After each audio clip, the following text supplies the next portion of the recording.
When I looked at the place, it was all dark. Things were very disorganized, things were almost upside down. So to me, it looked like I was from paradise into another place, which, I could not even explain. Everything, everywhere, all the cupboards, all the furniture, very dirty things.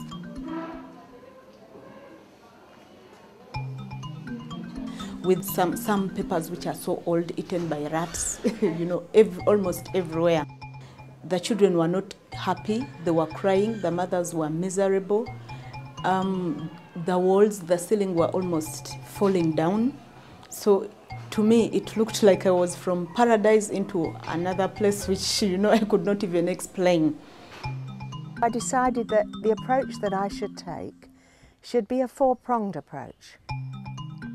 That I should look at human resources, the staffing, the training they needed, issues around motivation and incentives. I should look at equipment, what essential equipment wasn't available, and what was needed and what needed repairing. I should look at systems, I should look at were the necessary items of equipment being provided, were the drugs available, and fourthly, I should look at the premises. Things that were broken needed repairing, things needed redecorating, but everywhere I felt that things needed renovation and restoration. So Restore was the name of the project. Our mortality was really high and it was a major concern. Almost 40 to 50% of the patients were admitting were dying.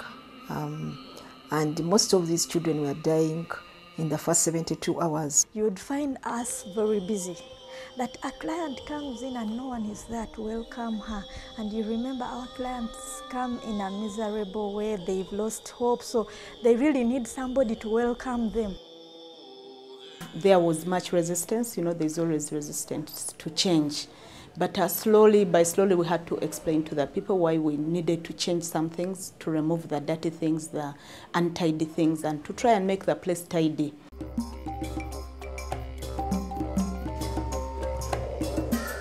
But now people are appreciating it. The place is looking brighter, people are happy, the walls have been painted, they are looking bright. It makes it become a child-friendly area compared to what it was before. And we now have new ceilings. We are not scared that they might fall anytime.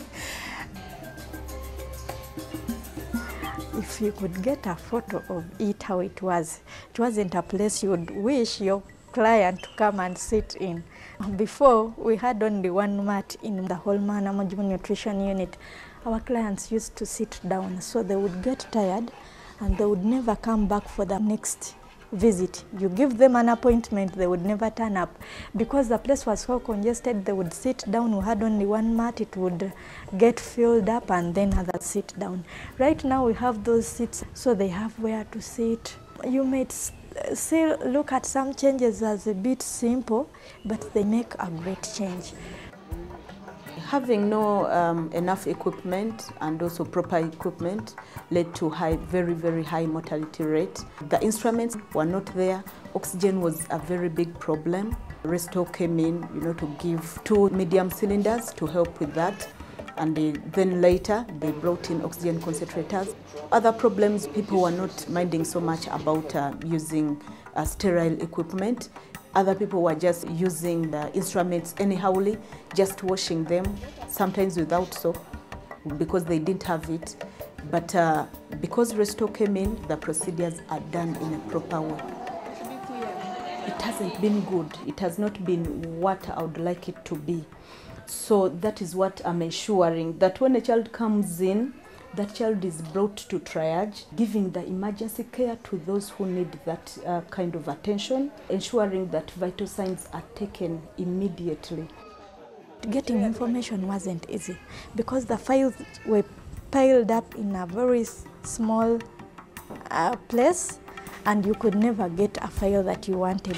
Right now, if you look at our records office, in seconds, you've got what you want.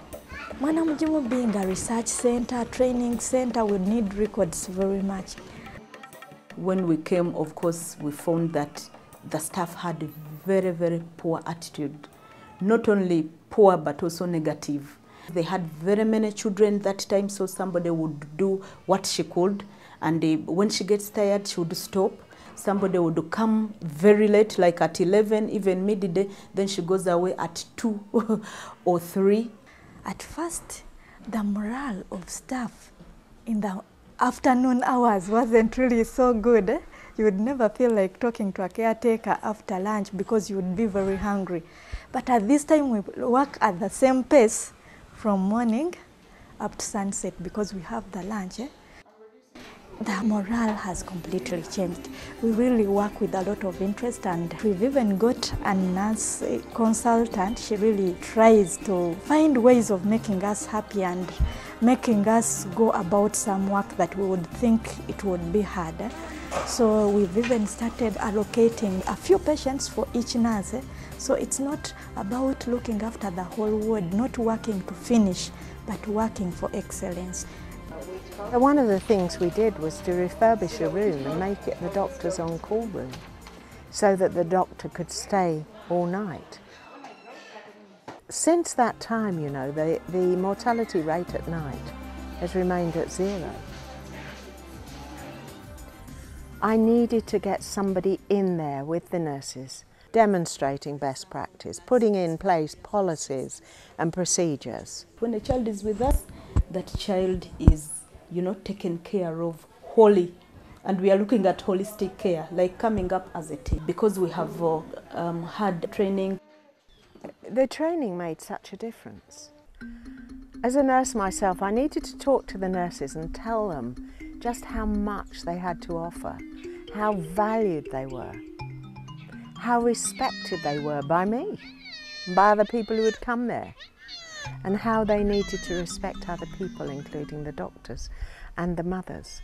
And that, I believe, could only come with understanding life from the perspective of the mothers. Some of those women had been raped. Some of those mothers were so poor that they themselves had come in starving with a starving child. And the staff began to understand they weren't being difficult because they were difficult people. And criticism turned to compassion. And compassion turned to better care. We are collaborating more with the mothers than in the past because they are getting closer to us, so management becomes easy. Malnutrition damages the important organs, brain inclusive. So like now, when the restore came in, they added on the smaller the wards, like on toys. The child or patient mental recovery is now accelerated. We have had play therapy training, you know, to play with the children and distract them from pain. When the play therapist comes to the wards, the children become familiar with us. The tabards we put on are the same which the play therapist puts on. So when we come to the children to check on their nutrition status, it doesn't become a problem. They have the playground behind. Remember, our mothers themselves are also children. So they need to play. They still also need that care. Even up to these ends, Fridays, they've got entertainment. They really feel at home. And when they feel at home, they've really improved on the way they take in the health education messages. They change because of the environment. One of the things that I realised early on, that we should not be throwing a lot of money at this project. Because if it was to be really good, it was going to be able to be replicated in other places. We are trying to build in sustainability mechanisms so that even when the Restore project leaves, Mulago can continue as a center of excellence. And we also want to prove to people that small changes can make big outcomes. It's beautiful to go in the ward and see the mothers there playing with their little babies and looking at them with love in their eyes. It's so different. We're definitely into life-saving, you know. Together we can save lives. Together we can make a difference. This is God's project, not mine. And God has it in mind to continue this work, I know.